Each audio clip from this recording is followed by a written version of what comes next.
আমাৰ কাৰণে এনেকুৱা ঝুমৰটো বিশ্ব ৰেকৰ্ড কৰিব বুলি ভবা নাছিলো। আগতে আমি ঝুমৰটো চোতালত নাচিছিলো। বিশ্বজিৎ শৰ্মা আৰু বিমল বৰা ডাঙৰীয়াক ধন্যবাদ জনাইছো।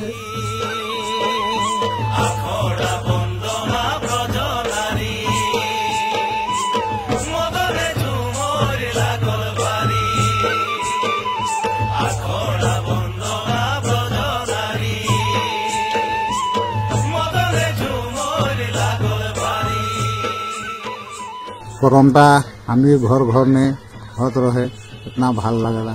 आज हमनी के करमटा मोदी सरकार करमटा के लेके गोटा विश्व में प्रकाश कर दिली। के धन्यवाद, बहुत भल लगली सुन के।